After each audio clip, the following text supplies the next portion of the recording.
Romapada Swami ki. One of the longest serving disciples to new disciples of Srila Prabhupada in this movement. As you can see, everybody's getting older. Mother Bhadra is here, but Maharaj still is going, traveling. I see his schedule. I don't know how he does it. I couldn't do it. And of course, we know he's governing body commissioner, involved mostly with the difficult legal affairs. And still, he is taking time to speak to everyone and everywhere, and really fulfilling this mission of sannyas. And of course, taking on responsibility of one of the initiating spiritual masters within Iskcon. His Holiness Romapada Swami Ki! Yeah. So Maharaj, thank you for coming. And he'll speak to us today, and he has this slight presentation. Yeah. Now some of you, we're going to sing a song that you don't know the words for because you're here for the first time. And Jai Radha Madhava, anyone here else doesn't know the words for Jai Radha Madhava? Everybody here knows. Let me ask another question. Does anybody need an introduction to Prahlad Maharaj? Do you know who is Prahlad Maharaj? Take a picture. Prahlad Maharaj. Does that ring a bell? No. Okay. I'm going to help you with two things. I'm going to put the words to this nice song. Just take a moment. This nice song is a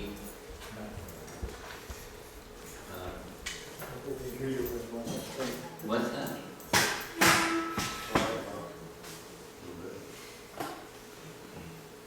Wow.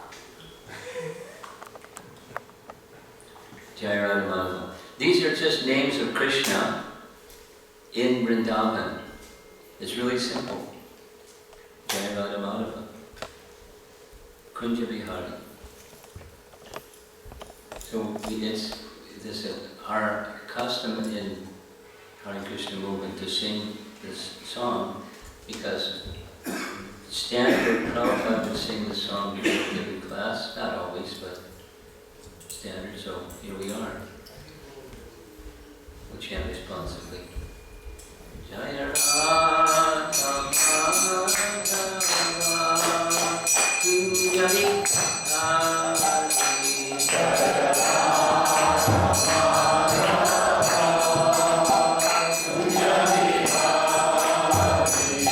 Jaya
Divine grace, Bhakti Yoga.Everyone, Swami, Romapada, Gaur Bhakti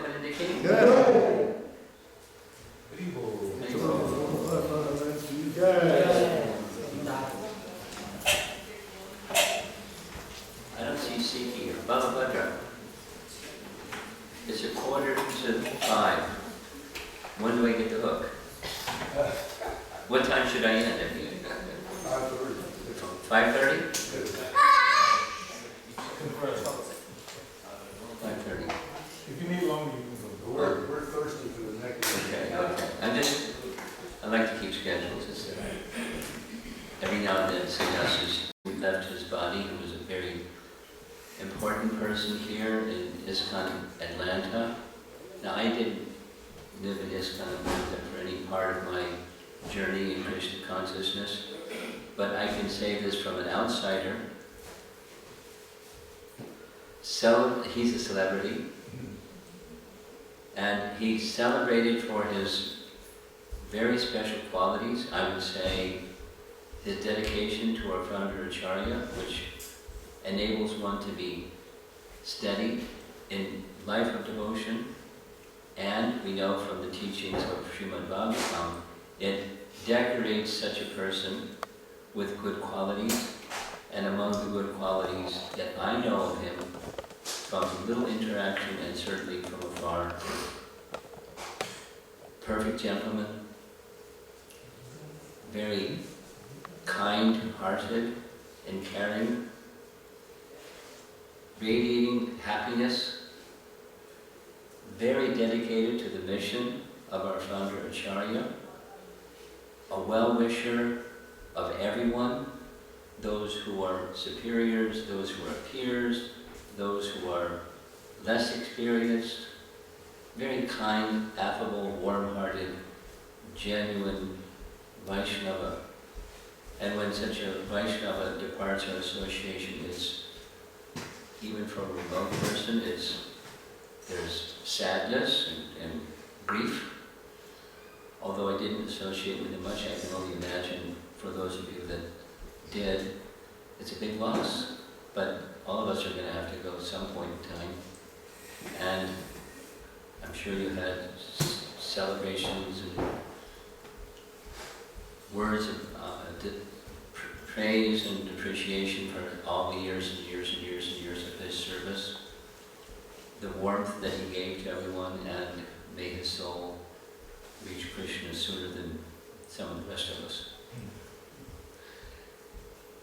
So with that, the other introductory part I'd like to do is, especially for our guest who is not familiar with Prahlad Maharaj,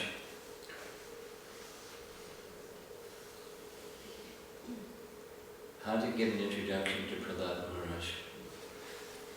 Well, one way to give an introduction to Prahlad Maharaj is, according to this Srimad Bhagavatam, which is our principal authority, spiritual, scriptural authority, there are 12 personalities who, out of the whole history of mankind, are the greatest exemplars of spiritual life, and he's one of the 12. So he's way up there. And unusually, his father was at the other end of the spectrum. His father was well, we'll use the word demon because he was a universal demon. He was a universal terrorist. He was mega bad. And his son was Prahlad. And Prahlad happened to be born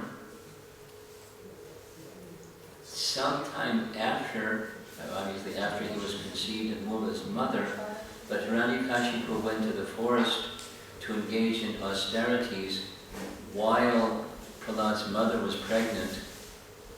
So Prahlad's mother was taken care of, there's details, taken care of by Narada Muni. Have you heard of Narada Muni?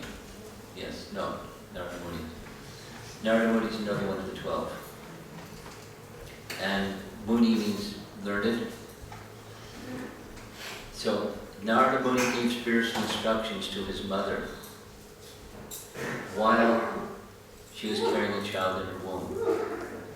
And although he was still in the womb, he heard everything, and he assimilated everything, and when he was born, he remembered everything. That was pretty unique. Remember what you hear when in the womb of your mother? He became an enlightened, perfected person from the get-go, from his very birth. And his father had affection, as fathers have a tendency to have affection, that was quickly broken. When he sat his son on his lap, because his son was sent to school, and he sat his son on his lap and asked his son, what's the best thing that you've learned in school? Or not, excuse me, what's the best thing that you learned from your teachers? No, Prahlad was considering Narada Muni his teacher, not the other fellows. So he told his father what he heard from Narada Muni. And what he heard from Narada Muni is, the best thing that I've learned from my teacher, because he had 2 teachers, but he said, my teacher, is the process of devotional service. And he said some other things also. But here's the verse, and many of you know the verse. So Canto 7, Chapter 5. Let's say the verse together, please. Shravanam Kirtanam Vishnu Samaranam Padasevakam Archanam Vandanam Dasyam Satyamana Nivedamam. So there's 9 processes, starting with Shravanam, which means hearing. Kirtanam, we just had kirtan, making sound, making voice messages about whom? About Vishnu. Shravanam, Kirtanam, Vishnu. That's the first 2 of the 9 processes of bhakti. And you do substantial Shravanam, Kirtanam, Vishnu, and something happens, and that's Smaranam. Smaranam, not just memorization, but Smaranam is the awakening of spiritual knowledge that's already within, but has been forgotten by material contamination and conditioning, and all those coverings. So, Shravanam Kirtanam clears away the coverings and clears away forgetfulness, and the remembrance is restored. That's Smaranam. So that makes 3 out of 9 processes of bhakti. Because his message to his father is, the best thing is devotional service to Vishnu. Now his father considered Vishnu to be enemy number one. And here's his son saying the best thing is to engage in service to Vishnu. And his father had a fit. So, go through the other five of the, there's 6 of the 9 processes. Pada Sevanam. Pada means feet, Sevana means service, serving the lotus feet of the Lord. Like Lakshmi, the goddess of fortune, does for Narayana, so Pada Sevanam. And then Archana. On the altar there's deities, and that's one of the 9 processes of bhakti, is engaging in deity worship. Vandanam means offering prayers, universal in all religious practices is Vandanam, offering prayers. Dasyam, that's a nice one, that's rendering service. Dasyam. You're a smiling dasa. You're a servant of Krishna, right? Trying to be. Dasyam. So that's one of the 9 processes of devotional service. And then Sakhyam is friendship, like Arjuna was Krishna's friend, Sakha. He is his bhakta, but also his Sakha. Bhaktosi me Sakha Cheti. And then the final of these 9 processes is Atma Nivedana. That means dedication of everything. What's everything? One's body, one's mind, one's words. Everything. I possess nothing, everything belongs to the source of everything. And I dedicate all of that unto Vishnu. So there's the 9 processes of devotional service. Now the topic I wanted to speak about was, or is, in addition to these 9 processes, there's a very important ingredient, and that's the mood with which we do any one of them, or combination of them. And the phrase that I'm going to be using this evening is that we engage in devotional service from the heart. There are different ways of saying same thing, but I'm going to use that phrase, from the heart. I was in, before coming here, I was in Alachua. And in the audience, one evening, the final evening, there were 3 people, like your good self, that knew nothing about nothing. They were totally new people. So I was describing to them who was Krishna. You know who was Krishna, right? Good. They didn't know who Krishna was. So I had to help them understand who Krishna was. He's that from which everything, the source of everything, matter and spirit, comes from Krishna. And one who understands that about Krishna engages in his service. Some of you know the following verse. We'll say it together. What's the verse? Where Krishna says that he's the source of everything. Aham sarvasya prabhavo matam sarvam pravartate iti mantra bhajante mam buddha bhava samavita. Krishna says, he's the source, from everything comes from me. I am the source of everything. This is forward and backwards. I am the source of everything. Everything comes from me. Checkmate. Those who understand this, iti madhva, bhajante mam. This word bhajante has the same Sanskrit root as the word bhakti. So bhakti means that you do things for Krishna. Everything. There isn't something that you don't do for Krishna. If you can't do it for Krishna, you don't do it. And anything you do, you do it for Krishna. From the heart. So there are these 9 processes, but it's not mechanical. And that's nice. Oh yeah, so I was explaining to this new audience who Krishna is, I said one of the things that Krishna did is he taught Bhagavad Gita. You're a little familiar with Bhagavad Gita? Okay, good. Now, one way to describe Bhagavad Gita is it's a treatise on yoga systems.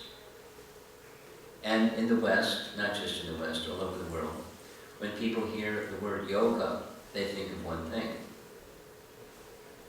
Asanas, sitting postures and that thing. So yoga studio teaches how to do all those things.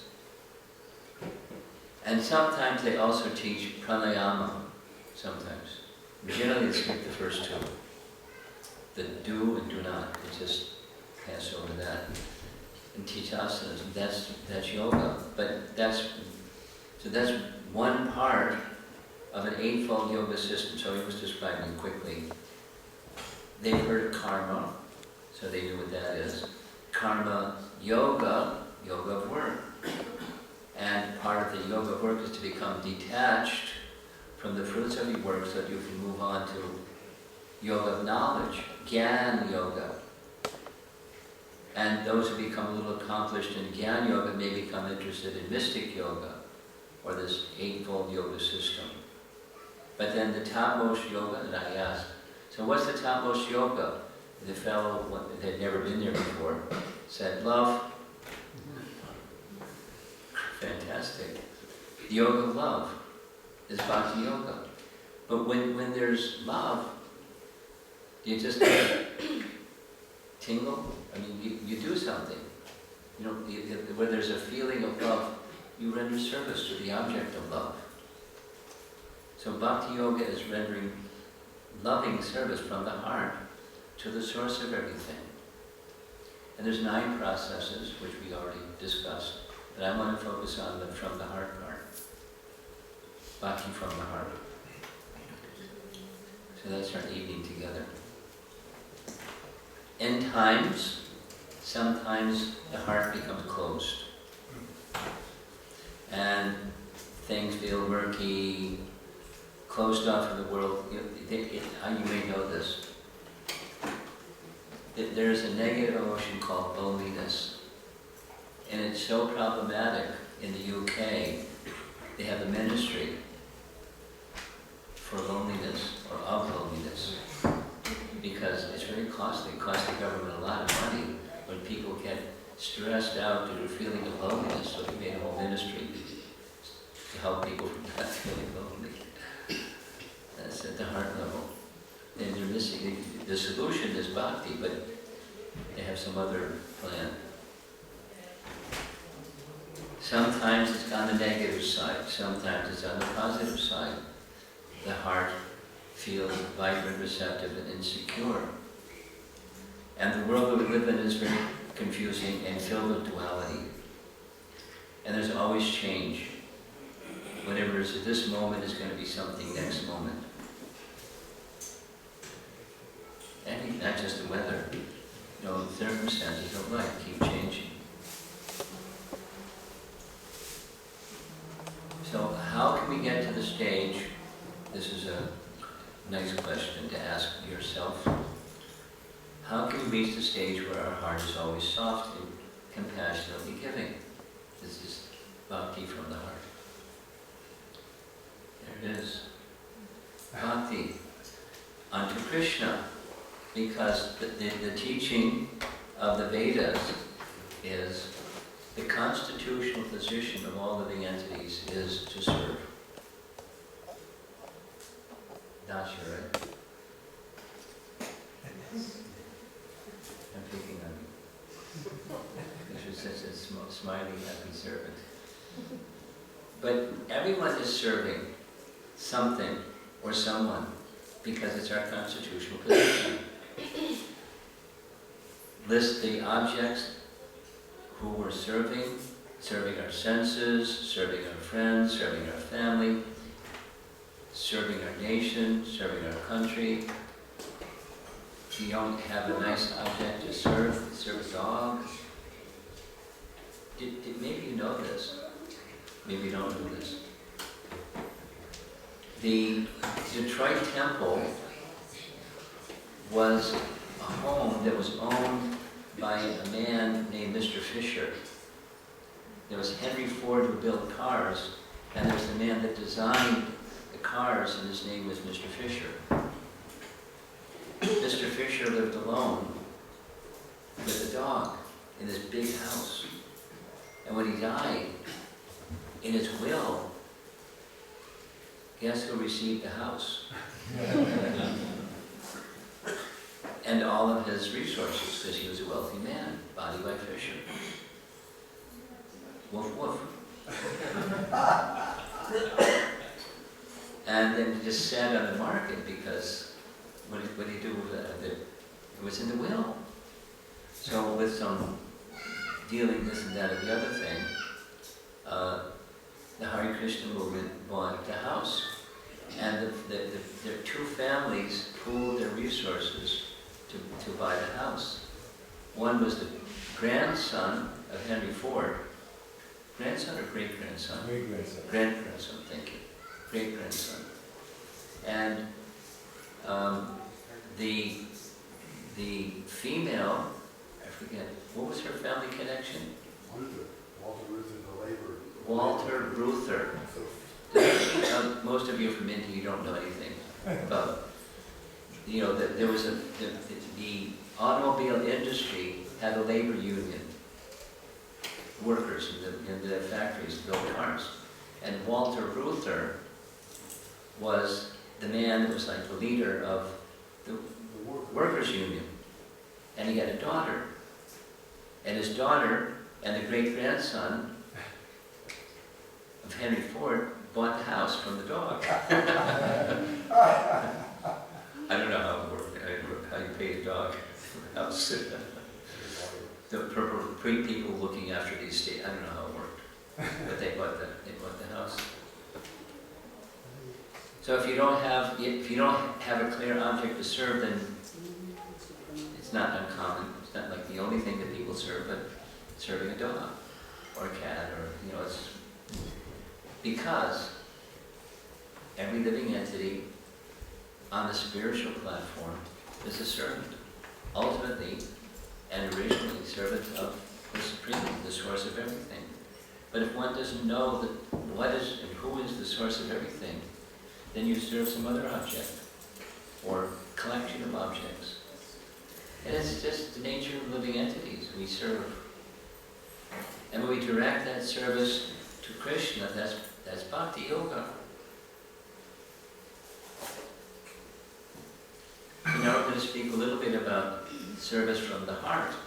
Continuous devotional service from the heart. That's Bhakti. Here's another nice verse many of you know. This is a definition of what Bhakti is. So it's on the screen. You can recite it with me simultaneously, but many of you know the verse without looking at it.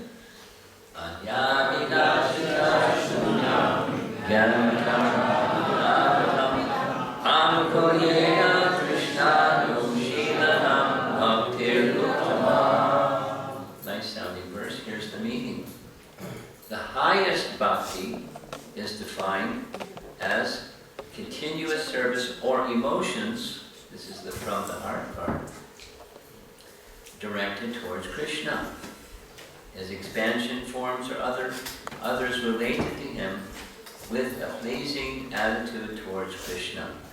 Anukulena Krishna Shivanam. With a pleasing attitude towards Krishna. That is, service is for his pleasure.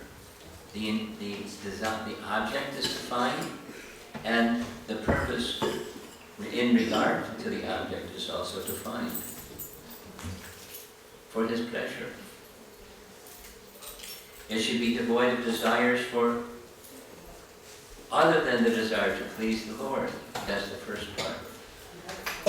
And unobstructed by impersonal jnana, the materialistic rituals of karma, and other unfavorable acts. That's an interesting translation of the phrase. So here it's saying the same thing in images. That's what Bhakti is. For now we're going to see a bunch of hearts. And here's showing a bunch more hearts. There's Anyamilashita Shunyam,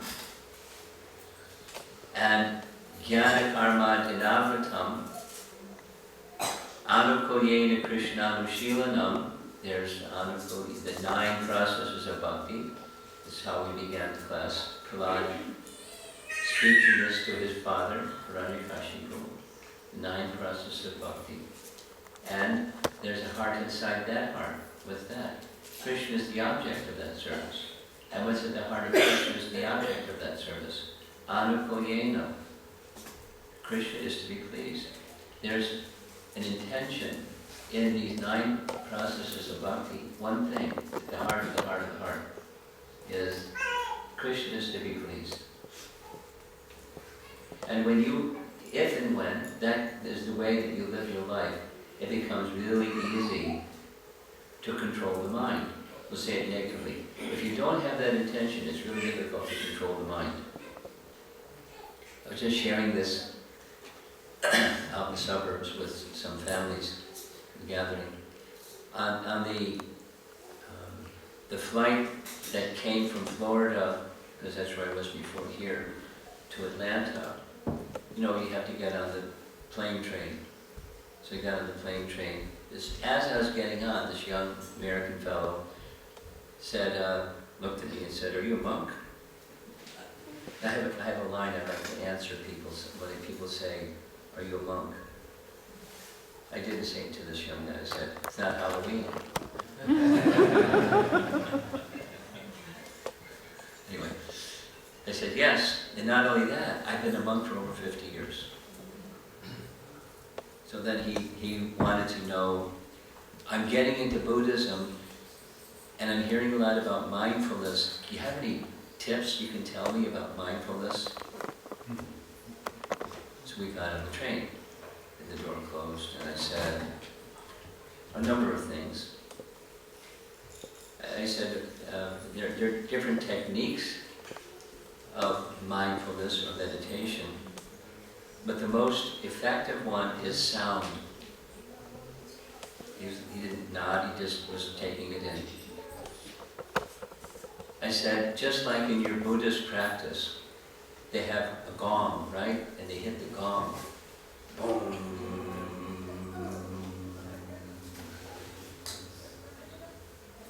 And it helps you mindfulness. It clears your mind of other, because it's a real powerful sound. And that's just a material sound. So what to speak of spiritual sound? Then he was, what's spiritual sound? I said, you've heard the word mantra. He said, I've heard it, but I don't know, I don't know exactly what it is.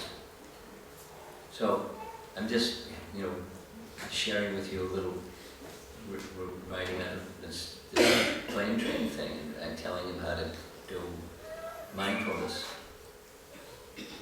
So there are different disciplines of mindfulness, but mantra is a sound that helps fix the mind, and for example, most effective amongst various sounds, other than your gong, is names of the Supreme. It's just like you're practicing, or if you're learning about Buddhism. So Buddha is the name of the Supreme. He's an incarnation of Krishna. And Krishna is the source of all incarnations. So mantras that have names of the Supreme within them, they're very special sound vibrations.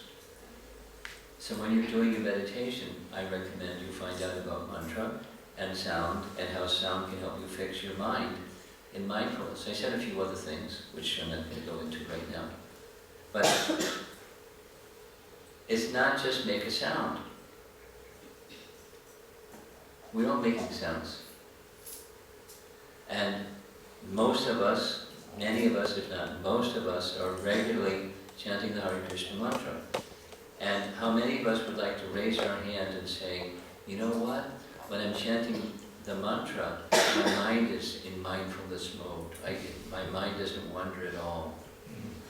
Anybody want to volunteer to say that? So how do you get there? The answer is here. I mean, there's something else that's needed. In addition to, if you have this, then there's one thing that you can do. I mean, there's many things you can do.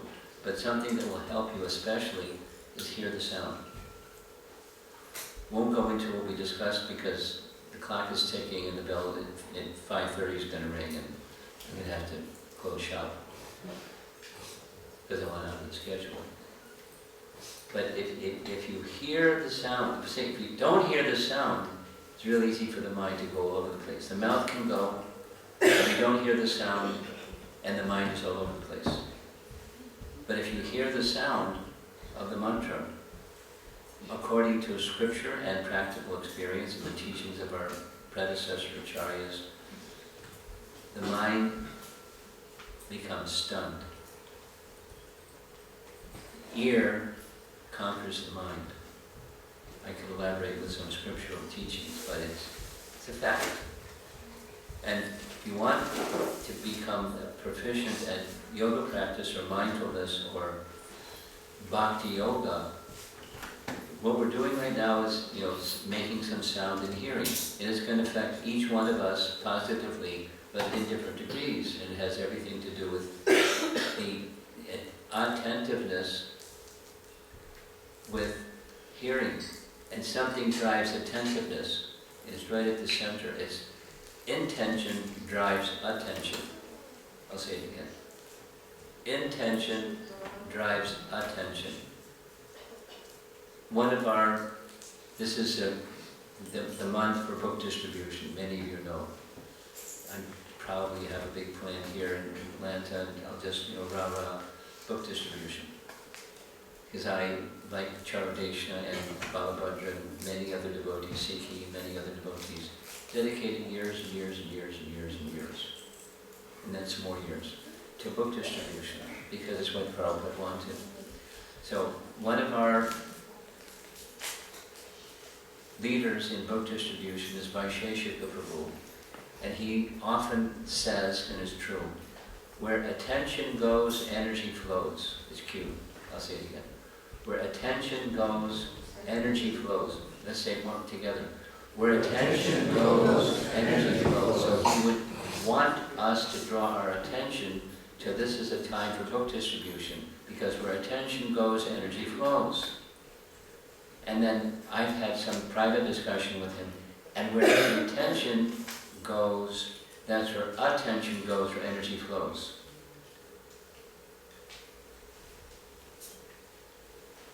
Intention drives attention, drives energy. Human life. It's a bhakti principle, and at the very heart of bhakti is the intention to please Krishna. So if you can cultivate the intention to please Krishna, you're at the heart of bhakti, and mission accomplished. I mean, it'll take time, of course, but mission accomplished. And refine it, and strengthen it. Make your intention to please Krishna, and exercise that bhakti muscle a bunch, and you become a very strong devotee. And you can help others become strong devotees. Not just in book distribution, but in bhakti life. Or any one of the 9 processes of bhakti. Small thing, subtle thing, powerful thing. At the heart of bhakti. Here's a very nice verse from Chaitanya Charitamrita. And let's say it together as Bengali. Nitya Siddha Krishnaya Satya Bhagavan Shabanahi Shuddha Chitte Paraye. It means that within Nitya Siddha, at eternal perfection, Krishna Prema, that's love for Krishna, Satya, that's the goal of Krishna Bhakti. And what's the process? Shravana, Adi, beginning with Shravana. So we already said the 9 processes of Bhakti begins with Shravana, etc. Shravana, Adi. Shuddha, Chitte, makes the consciousness Shuddha, pure. It is said. So, there's an inherent intention to please Krishna within the heart of every living entity. It's already there. The image is meant to show the evolution or the progressive stages of life according to Padma Purana. Darwin must have read Padma Purana. he took at least the idea of evolution comes from the Purana, because the soul moves from transmigration from one species to the next species. Regardless of the species, the soul is in there, within the body of every living entity. And the soul is indwelling, and there's this vastu, according to Jaiva Dharma. This is the nitya dharma of the living entity. No, for not too many newer people here. Dharma, are you familiar with that term? Dharma? Yeah, a little bit. So, nitya dharma is not just the dharma of the body. Like there's dharmas that in any religion, the do's and don'ts. Don't steal, don't lie. There's things of dharma to do and to not do. And then there's of the soul, things of the body that are dharma. The dharma of a brahmana, the dharma of a kshatriya, vaishya, Sudra. There's characteristics or dharma for each position of society. But then there's the dharma of the soul. And this dharma of the soul is to serve Krishna. The dharma of the soul is to serve Krishna. There's a lot to say, but we're running out of time, so I'm going to keep moving. Therefore, connecting to the heart or engaging in service, which is our natural position to serve someone, to direct that service to Krishna from the heart, it means that's the real substance of every living entity, vastu. There's material vastu and there's spiritual vastu, material substance.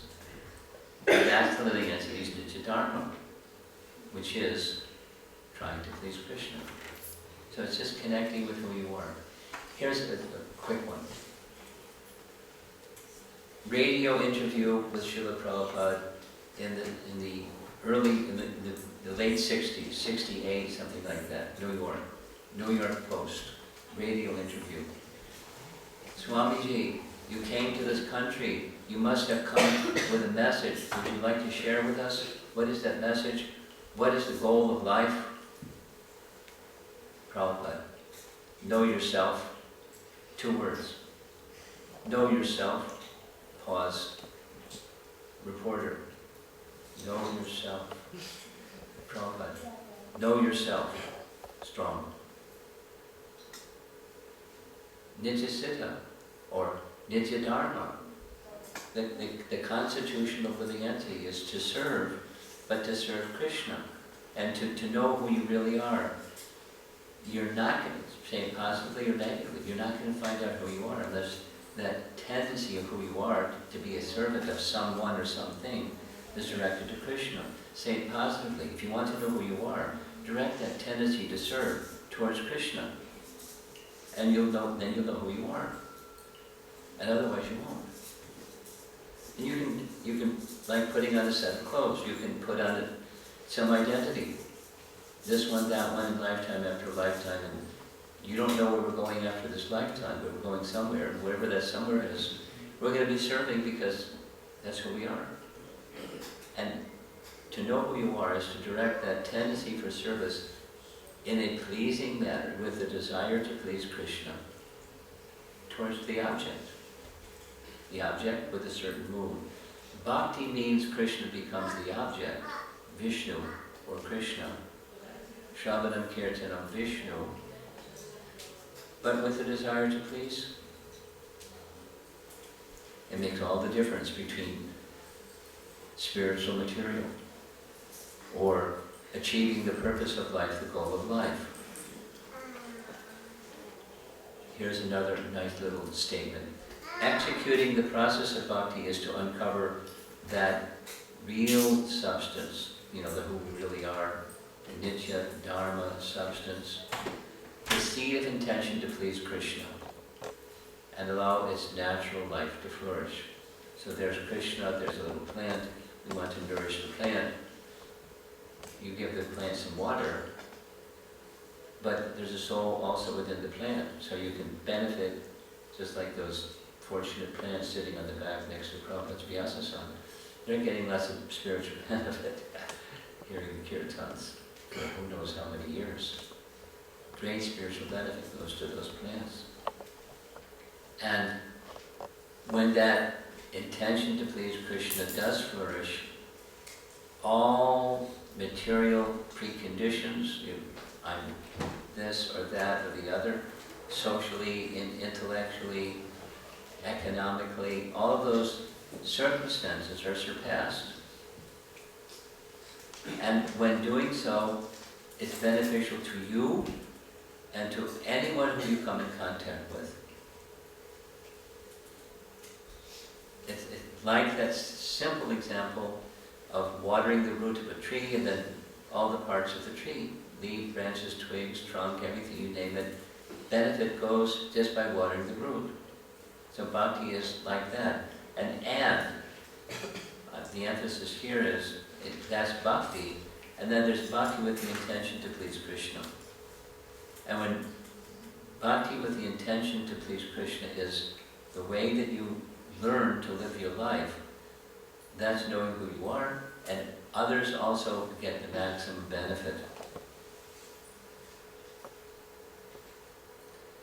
And then everything that you do, everything you say, every step you take, everything, it becomes filled with that consciousness. It spreads like light spreads through space. So the consciousness of pleasing Krishna spreads into all aspects of your existence. Your relationships, your livelihood, your economic, your family, your community, your friends, your everything. That's how powerful the bhakti process is. Nice little saying, just as a downpour of rain brings life to the awaiting earth, our practice of bhakti becomes enlivened and enlivening to others. So we're just about to end. 5:30 bells about to ring too. As bhakti becomes enlivened, the inherent compassion within the heart becomes accessible. When communication is rooted in this compassion, it is truly empathic. I want to say so many things, but I've got to gag. So some of you may have heard of nonviolent communication. You've heard of NVC, nonviolent communication. Marshall Rosenberg, he's now deceased, but he lived in the Southwest somewhere, Arizona, New Mexico area. And he had a school where he was teaching nonviolent communication. And nonviolent communication is Bhagavad Gita, chapter 17, verse 15. Speech in the mode of goodness. It's just, Bhagavad Gita in another language. So there's a way to live by that principle, and when you live by that principle, it becomes the natural state of empathy towards others, starting with one's own self. Real empathy towards oneself is to know who you are, instead of the la-la land of you don't know who you are and you're trying to be happy. And that's the world. It's very trouble. So as people become aware of who they are, they're also become aware of who others are on a spiritual plane, and have compassion for the fact that they're suffering. I wrote a whole Vyasa Puja offering one year on just one phrase, Sarve Sukhino Bhavantu. Sarve Sukhino Bhavantu is a phrase that Prabhupada repeated. Listen when you hear his recorded lectures, and you'll hear him say it again and again. Means everyone should be happy. He was compassionate. He understood people are suffering needlessly. So what was the fuel in his tank that kept him going and going and going and going and going and going? He wanted people should be happy, because Krishna wants them to be happy, but they're in la-la land trying to be happy in ways that they can't be happy. Trying to find water in a desert, thinking there's happiness out there. And it sounds harsh, but it's how people live. There's no happiness. Really? There's no happiness. Anyway, that's a whole topic. Compassion does not have a separate existence from bhakti, is the main point. Acts that bring pain to a dear one are not a sign of compassion or love. And I don't have time to tell this nice story. There's a nice story from Mahabharata, as you all know. On one side, that's Bhishma Dev. On the right side, there's Krishna and Arjuna. And Arjuna with his bow drawn, firing arrows at Bhishma, and Bhishma is firing arrows at Krishna. So this phrase comes from Brihat Bhagavatamrita. I'm going to do it anyways. I'm going to break the time barrier. There's a nice section in Brihat Bhagavatamrita Part 1 where Narada Muni is on a quest. He's searching for who is the greatest recipient of the mercy of the Lord. And he goes to this one, and they say, no, no, no, go to that one. He goes to them, no, no, no, go. These are my shortcomings, go to that one. So finally he goes to the Pandavas. And when he reaches the Pandavas, what are they doing? They're having a Pandava conference on how to have the next tribulation, calamity. Because whenever there's a calamity, Krishna comes. They want Krishna to come, so let's have a good calamity to Krishna. And Narada then invites you Pandavas, you're the greatest recipients of the mercy of the Lord. And Arjuna speaks up on behalf of the Pandavas and says, no, no, no. And his way of saying no, no, no is this one. And he's referring to the scene that you see on the screen where Bhishma Dev, he speaks in a strong way. There's many ways to understand, there's many layers of understanding of what Bhishma is doing is giving pleasure to Krishna. Because when Bhishma's arrows were hitting the chest of Krishna, it was... And when Krishna picked up Arjuna's chariot and started ready to smash Bhishma Dev, because it looked like he was going to kill Arjuna, Bhishma dropped his bow, his weapons. Because what Bhishma wanted was to have Krishna show that he holds protecting his devotee above his own word. And Kshatriyas won't break their word. But Krishna made Bhishma break his word. So I'll get him. I'll make him break his word. Anyway, so that's one level. And there's another level that is spoken in Brihat Bhagavatamrita. The 5:30 bell is ringing, so I have to hurry up. Bhishma was thinking, I have to keep my vow. I made a vow. With these 5 arrows, I'll kill the Pandavas. Krishna tricked me. Now I have to destroy his dear friend Arjuna. Before the night falls, because battles would end with the sunset.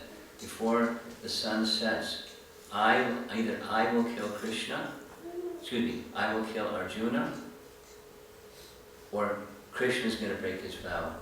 So Arjuna is saying in Brihat Bhagavatamrita, his beloved grandfather Bhishma, he was stuck on the principle of Dharma, that there's a principle of Dharma that says on the battlefield, Kshatriyas should be ready to kill even their father or other relatives, Mahabharata.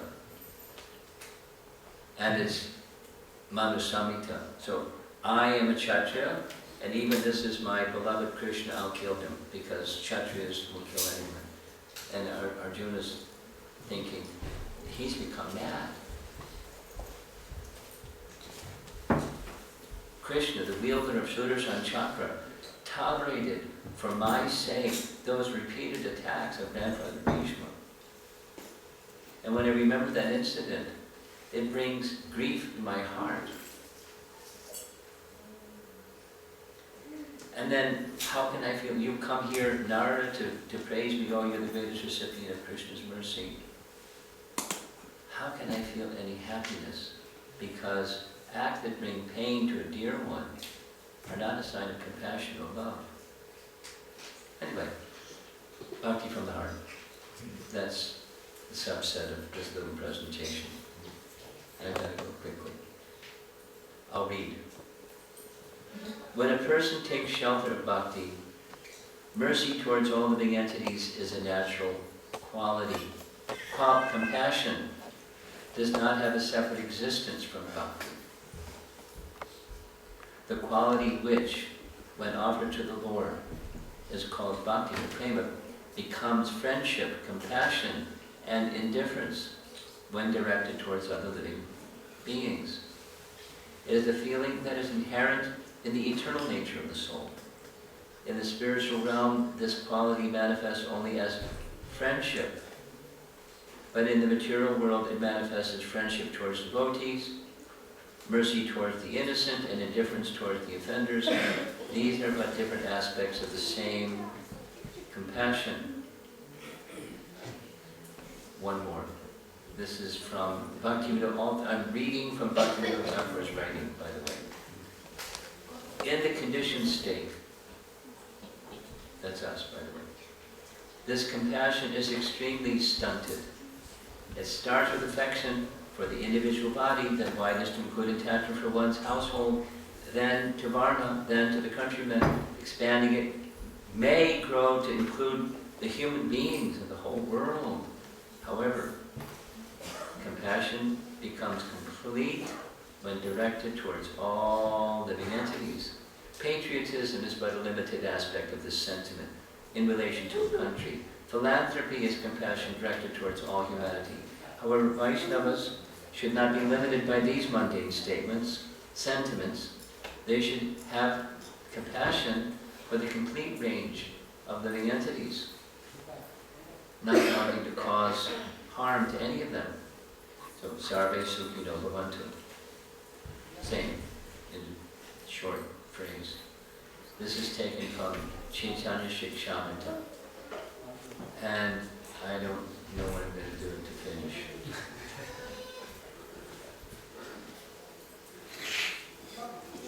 The ability to stay connected to this heart space requires steadiness and our faith in practice. Here's some examples. Over on the right side for our guest, this is Prahlad Maharaj again. He's in a pit of snakes. His father wanted to kill him. That was one of the ways he tried to kill him. Over on the left side is Raghunath Das, so absorbed in chanting the holy name, doesn't even notice that tiger has come to the same Radha Kund where he's drinking water and he's just absorbed in chanting. Queen Kunti, connected completely to Krishna. When there is a disconnect, we communicate from the platform of mind or intelligence in order to defend or satisfy our false ego as a broken heart. Here's a tree. When we feel loving shelter and protection in our relationship with Guru and Krishna qualities, such as tolerance, Trinadapi Sunichena Toror Ivasahishna, tolerance, it's respect for others without expecting any in return will develop. You can do all these nice things if there's a place of shelter for you, and that's the bhakti from the heart. So this slide is going to show 3 times with different images in the back. Exhibiting these qualities will touch and transform the hearts of others in amazing and unexpected ways. Nice graphics, huh? Here's another one. Exhibiting these qualities will touch and transform the hearts of others in amazing and unexpected ways, just like Srila Prabhupada did. Just by his moving around planet Earth, he transformed hearts, even if people didn't know who he was, what he was, certainly when he spoke, but just by his presence, he sanctified places. Exhibiting these qualities will touch and transform the hearts of others in amazing and unexpected ways. So that's beyond my time limit. And I don't know, do we want to invite people to ask a question or? Does anyone have any question? I have a microphone. Take advantage of Maharaj. He comes just a couple times a year, so don't be shy. Who has a question?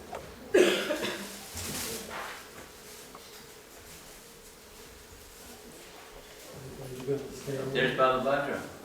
Bhagavadra wants us something.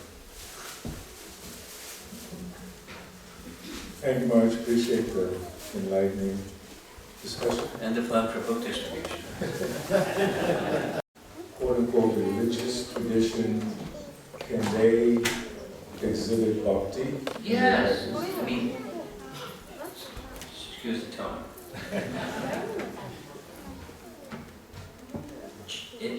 Yes, it requires the heart.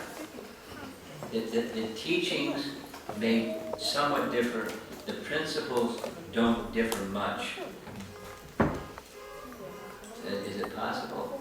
It's imperative for someone to be a genuine this or that or the other. From the heart to be engaged in service to the Supreme Person. Now, you may ask, who's the Supreme Person? You might get some silence on the other end. Or something. So, clarity of who it is that they're serving is important. And our interest, I was going to say, our interest is not to change people's ism. Our interest is to increase bhakti.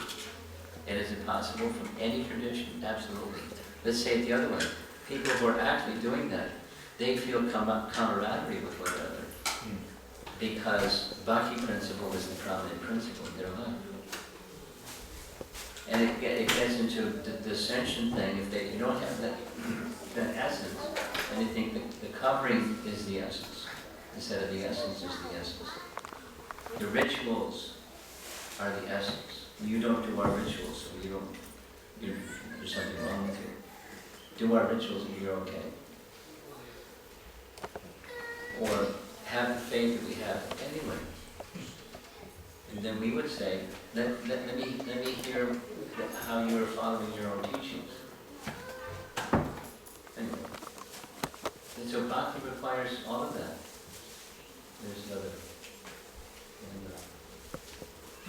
I just wanted to ask, the phrase Anukulina Krishna Anushilana, is that correspond to the intention? Yes. Yes. Yes. Anukulyena is the intention. Anu means following those perfected souls who do that. And Shila means the behavior or characteristics of Anukulyena. Anukul means accepting things favorable.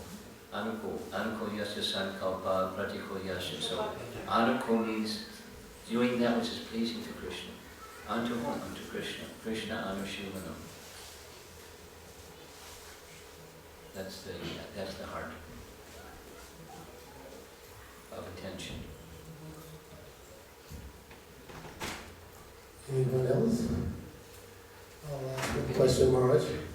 Why does it seem to take so long or seem to be so difficult to come back to our natural position? Oh. I'll answer this way. There's many ways to answer.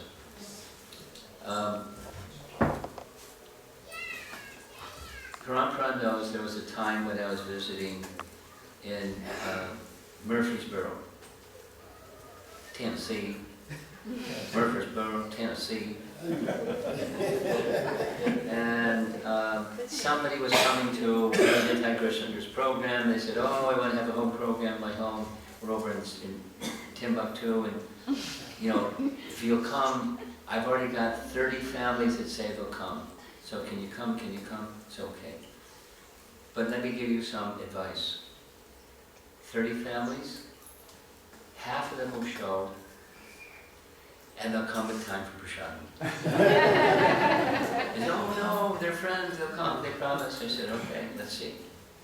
And then they want me to do a 101 class, because it's all new people. So nobody showed, except, the families that were already practicing devotees. And it was like 4 or 5 families, and they had all children. So I decided to do like this. Kids, sit up front, and I'm going to ask a question, and don't blurt out the answer, you got to raise your hand. Wait till I finish the question. And then immediately they're raising their hand and raising the question. Very enthusiastic. So I said, listen carefully, wait till the end. And so I'm a conditioned soul moving along the path of life, and I'm looking for happiness. And I'm trying it this way, trying it that way is not working. Perfect again, trying it this way, trying it that way is not working. Another lifetime, trying it this way, trying it that way is not working. And a little light goes on and says, you know what, it's not working. Now, the question is, why isn't it just a simple thing, just do a U-turn and go back where you came from? They all raised their hand.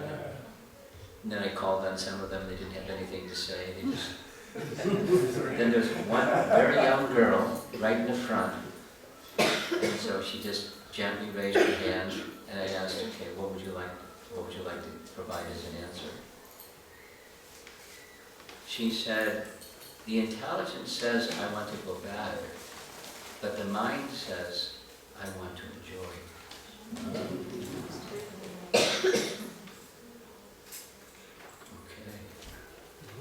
And then one other boy, a little older than her, and she was really small, one older than her, he said, similar to the flesh is willing, but the spirit is willing, but the flesh is weak. He said, I just enjoy my independence.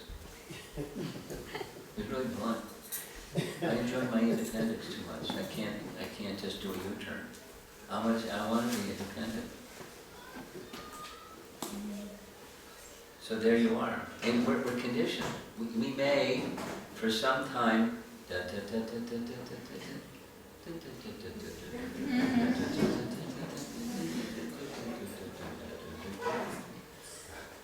initial bhakti. We have some desire, but it's just you do the U-turn program. The tendencies, vasanas are very strong. The tendencies resume. Even if you try to keep up, the intention. And especially if your intention isn't please Krishna, for the intention is, I want out of here, this place is crazy. It doesn't stick. It doesn't stick. No matter what you do, it doesn't stick, because tendency returns. I want to enjoy. The intelligence says, but then the senses said, I want to enjoy. That's what she said. And I'm too much attached to my independence. So, again and again, and again and again. So we have to leave those things behind. Not easy, because that's our life. It's that thing. We identify with that happiness is the happiness of the senses, meet sense object, and say Haribol, or yummy, or something. It's very strong. How many lifetimes you've been at that program?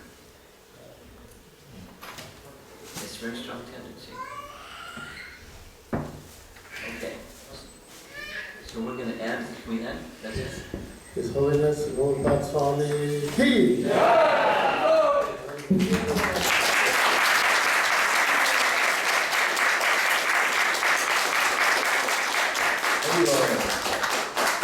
Jai Shri Romapada Maharaj Ki! Romapada Ki! Let's chant one time, big Haribol for Romapada Maharaj for wonderful class. Haribol! We have our Sunday sponsor is not here, but I have class.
Hare Krishna.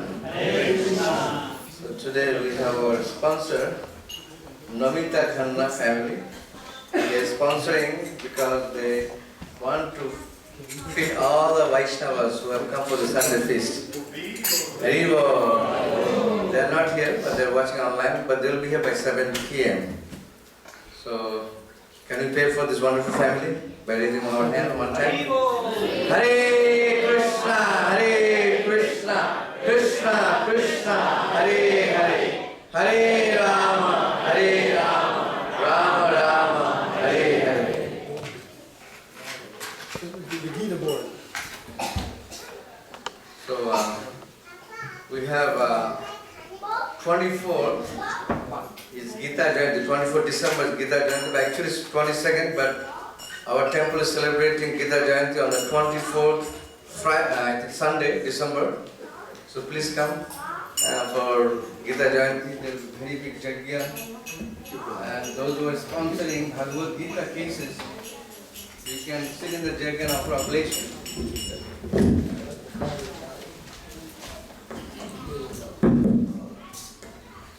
You can offer oblation, and this will be approximately like a 2 hours Gita. You will read the whole Gita. Each chapter, after reading the whole, each chapter we will offer oblation. So in this set will go for 2 hours, so please come. And then also on the 8th of December, there is the Ekadashi Kirtan from 6 to 8 p.m. So if you are following Ekadashi, or even if you don't follow Ekadashi, you can come and take part in Kirtan. And there will be also prasadam for everyone who comes and attend the Kirtan, Ekadashi Prasad.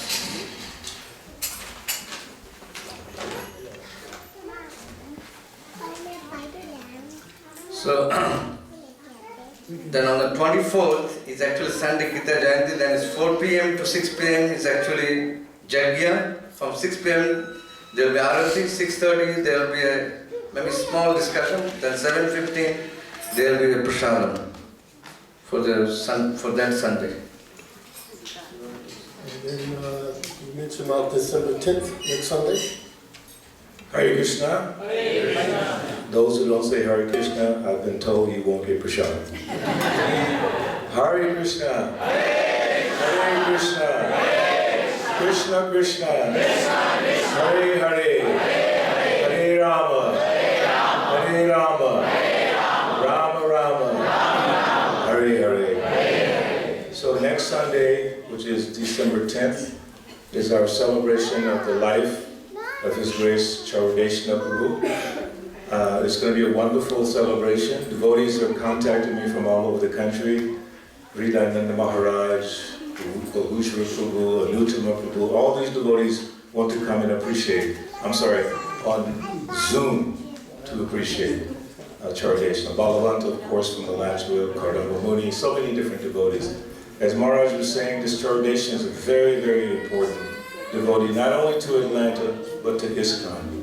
And we were fortunate that he was part of the Alanta Temple. And some of us were blessed to be with him for his last few hours, and we'll share all those wonderful narrations next week. But one thing that Chaudeshna Prabhu was absolutely committed to was the Christmas Marathon. In fact, he is the person that started it in Atlanta, not for the whole Iskcon, because it was in Chicago and He inspired us. all these other places. They followed us. He inspired us. Yeah. But he was the one in Atlanta that set the standard.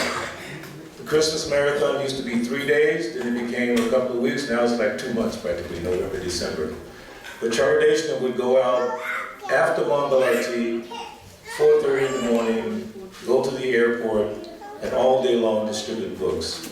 And he told me one time that no matter what his mind was, no matter how much his mind was distracted or Maya, he said, I have to go and sell books for Prabhupada. Prabhupada gave us that process, so we can be proud of that. Prabhupada's books, as Sheikh Mehdi blessed us last night, he showed the whole program how the books are produced. They're really first class. So when you hold Prabhupada's books in your hand, it's like, you know, a person who's into Shakespeare is like, Shakespeare, duh. But we have Prabhupada. And all we have to do is, Vaishya said, the more you show, the more you sell. Say it with me. The more you show, the the more you sell. But if you don't have the book, you can't do either. You can't show, you can't sell. So we made this. Yeah, see, over here, Bhagavad Gita on the altar. So Prabhupada said very concisely, because in the Chaitanya Charitamrita it says, essential truth spoken concisely is true eloquence. So Prabhupada said that in India, brahmacharis go knocking on the door, please give something for my guru, some atar, some rice, some veggie. He said, but in America, people don't like begging. I know, because we used to beg a lot. So he said, I created a scheme, like selling books. And along with that scheme, he gave us first-class quality books. So here at Nupanihati, we started many years ago. I don't know exactly, Janti Bhai might remember. But the first time we did the Gita Jayanti with sponsoring books was after the sannyasi came from Mexico. And he gave us the Gita Mahatmya. And he explained the glories of the Bhagavad Gita. So we immediately took it up in Atlanta. And for that, you see this big picture of Prabhupada here? Because the Alanta Temple did so many books, BBT gave us this prize. And the first time I mentioned it, in the first Sunday lecture, we talked about the book distribution. One young lady, I'm not pointing at any of you. Ram Tulsi, okay, I'm not pointing. I'm not pointing. But she was sitting about right here. And I said, who would like to sponsor some books? She raised her hand. I want 10 cases. I went, who are you? I never met her before. 10 cases. And then Janti Bhai said, okay, I'll do 10 cases. And B. Patel, 10 cases. We were like blown away. Everyone was so excited. So I don't know if anyone wants to do 10 cases tonight, but you can 1 case, 2 cases of 150. In the name of Chardeshna, right? In the name of Chardeshna. Now there's a group of brahmacharis who are the biggest book distributors in the world. They came to see Chardeshna, 35 or 40 devotees. And they said in front of Chardeshna, this year our marathon will be the Charodeshna Marathon. We were like, wow. Now of course this is Chardeshna's temple. Should this be the Chardeshna Marathon? Okay, Prabhu's the only one. You gotta do all the books. Does everyone agree that this year the marathon will be called the Charodeshna Marathon from New Paniyati? See what happened? No, what happens is they're afraid to say Haribol because they don't got a point at the tip. You get a case, let's all say it together. Haribol! Thank you so much. So here, I think either Sikimihiti or Swetasuru. I want to mention one thing too. You see all these paintings? Yeah. These paintings of whatever temple that month sold the most books, they got one painting. That's how these paintings came here.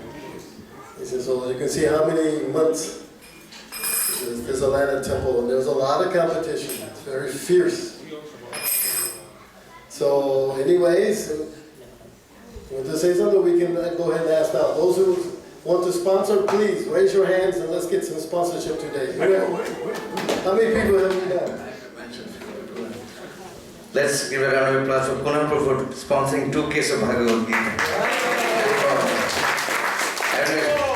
Premamai Devi Das, she's here, she sponsored 5 cases of Bhagavad Gita. Premamai Devi Das, she's not here.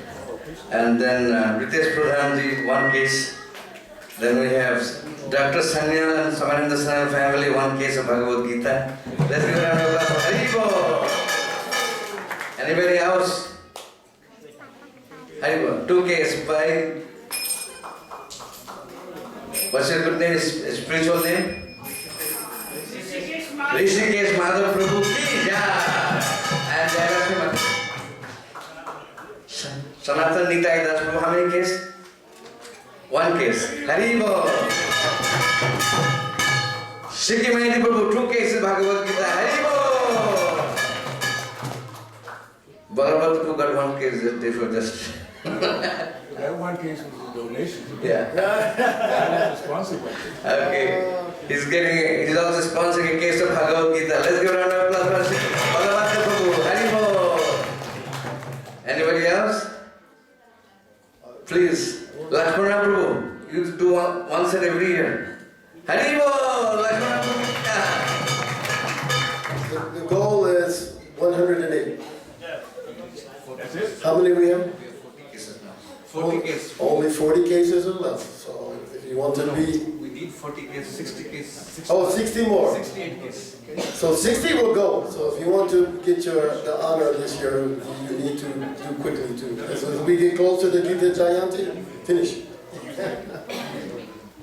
Anyone else? Otherwise we can stop here. Ramanuja Prabhu, one case of Bhagavad Gita. Haribol! Anybody else? Any great soul? Here, last one. Alanta Temple, one piece. Advaita Vishal Prabhu, one case of Bhagavad Gita. Haribol! Okay. Any other hands? Or you can, if you're too shy, you can see straight up. If you are too shy, you don't ask me. Ajit Krishna Prabhu, how many cases? Ajit Krishna Prabhu, one case about Bhagavad Gita. Haribol! So this Bhagavad Gita, you can take Bhagavad Gita, you can distribute yourself, or you can give it to us and we'll distribute on behalf of you or your family. That's how we're doing it. And sometimes you are giving Bhagavad Gita to hotels, sometimes you are sending books to them in jail and other places. So your books are used, and also there are also sometimes many students come from Georgia Tech, sometimes people come here for the world religion class. So we give them free Bhagavad Gita. So your responses to Bhagavad Gita will be used for good cause, for good seva. Okay? Does anybody else want to sponsor any cases? Okay? So the final version of the day is the prasadam is served inside. Okay? Hare Krishna. Thank you all for coming. Hare Krishna.